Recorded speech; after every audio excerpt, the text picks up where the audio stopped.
Hey guys, what's up? It's Uncle here, and what I'm doing right now is some slaying, which I know I haven't done in a long time. It's crazy, and I'm also lagging really bad. It must be Skype. I'm here with a friend, Kevin. He was in a video yesterday as well.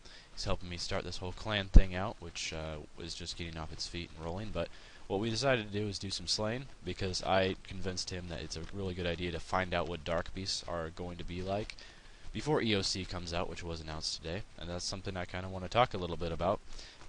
Because obviously Slayer is my favorite skill in the entire game, and it is not going to be the same after EOC comes out. I'm not going to have much interest in slaying, so I figured, even though I really should be skilling, it's probably good to just, have a last hurrah with this skill while I still can. So anyway, what are some things you've really enjoyed about Slayer, through the years of doing it? To be honest, man, I mean, I enjoyed all the monsters, all the no-lifing I'd have to do for 24 hours straight to get that specific level you needed to fight that specific monster you want. I mean, I'm not 99 like you, so obviously you did it much more than I have, but right now I'm just going to bang it out, get 90.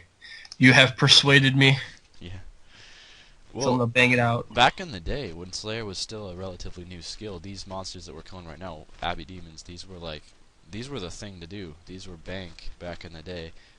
Whips used to be worth 3.5 mil each. That's how much my first whip cost when I bought it.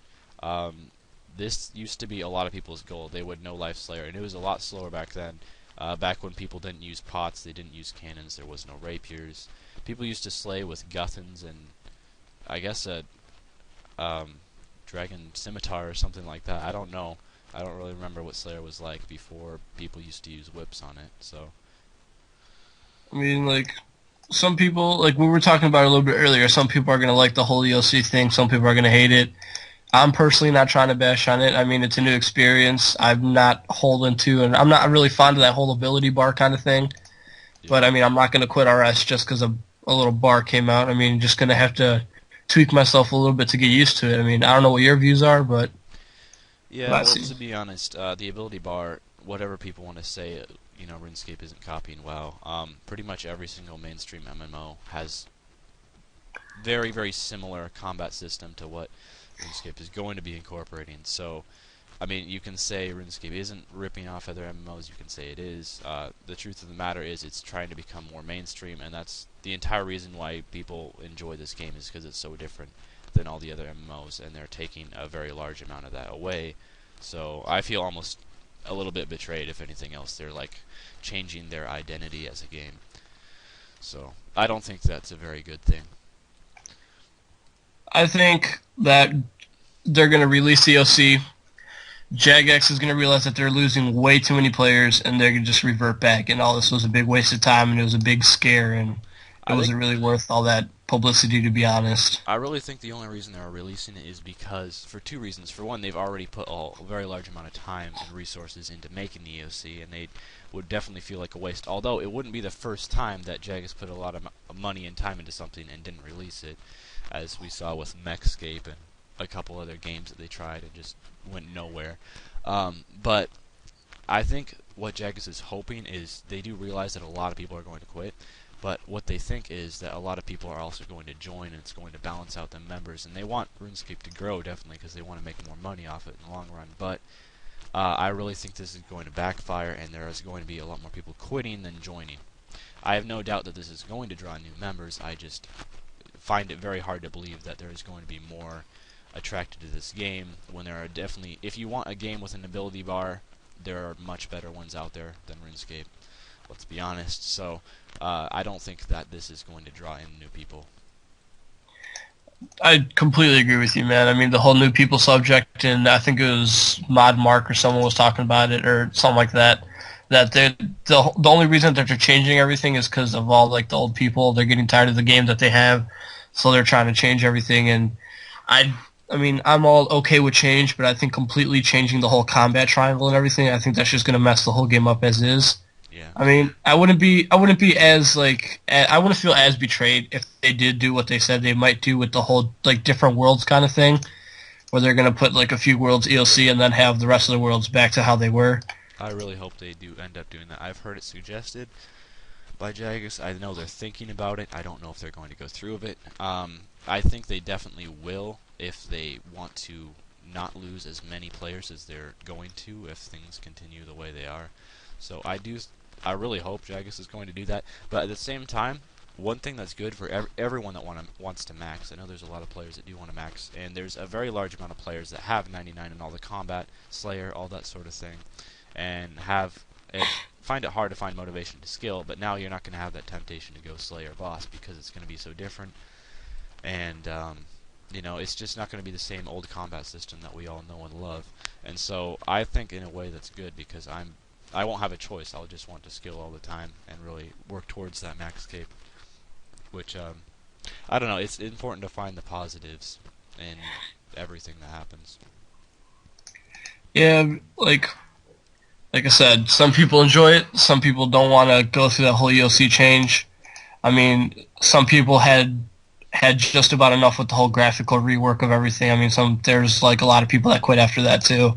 So like I said, it just might be something small where everything changes and then it goes back to how it was because no one really took form to what happened to the game itself. I think one thing that's very important to note is probably what's the most frustrating thing to me about the EOC over everything else is the prayer change. How protection prayers are now not going to protect you 100%, and also Turmoil is nerfed, Soul Split is hugely nerfed, which basically all this is going to do, it's not going to make the game more fun, it's going to make it more annoying. I know Eraser Gaming made a video on how he was talking. He's glad that this new prayer change is coming around because it's more realistic. But in the long run, if you think about it, you're going to be spending hundreds and hundreds of hours slaying. And would you rather have that hundreds of hours be easier on you or more annoying? I don't think anyone really wants that to be more annoying. And for people that already have 99 Slayer and don't think about it from a standpoint of people who have to grind all that out, they might not think, oh yeah, it's going to be really annoying for these people that can't use Soul Split Turmoil to their full effectiveness and can't be protected and AFK on tasks anymore. But I've gone through that whole experience of getting 99 Slayer the slow way, and I know it's going to be very painful when you're not going to be able to AFK and stuff as much. Yeah, there's a lot of new things in EOC. Another thing I want to bring up is the whole spec thing, the whole special bar there's being removed. I think before you guys go out there and sell all your spec weapons, you got to think of it from a different point of view. Me and Simon were talking about it a little bit earlier. I don't think you guys should just go out there and sell all your claws and AGSs because you got to think about it this way. Do you really think Jagex is gonna mess up that whole quest? Just throw it away and throw away a boss just because they took out spec bars? Like, I'm pretty sure Jagex is gonna change something on that. Just so you guys. I really do believe Jagex is gonna find some way to make claws worth it. Kevin actually tried to sell claws for 1 mil in the GE, and they wouldn't sell. So yeah, I have a feeling that claws, they might not definitely. I don't think they'll ever be back to the 35 mil. What they're worth when they first came out, but I definitely think they're going to be worth 1 mil, more than 1 mil. Jagex is probably going to find some way to make them at least either really cool looking or have some good special ability that not other weapons have. Yeah, another little graphical update towards them. I'm just saying, guys, don't run out there and sell all your spec weapons just because it's running out of specs. Like, as you guys can see on my guy, I still have them. What Simon said, I really did try selling them for 1 mil and no one bought, so that stands for something. It also is EOC was just released, so I'm guessing at least everything is bound to crash. Of the claws in the game are trying to sell in the GE now, and no one's trying to buy them. So you could probably buy claws for like 1 mil right now if you really wanted to. So anyway, that is all. This video is getting a bit long, and it's also really laggy, so I'm gonna have to wrap things up. Thanks for watching, everyone, and I guess stay tuned for more videos, and I can possibly have some more dual commentaries with Kevin if you guys enjoy his company. And that's gonna be all. Want to say farewell? See you later, guys. Bye.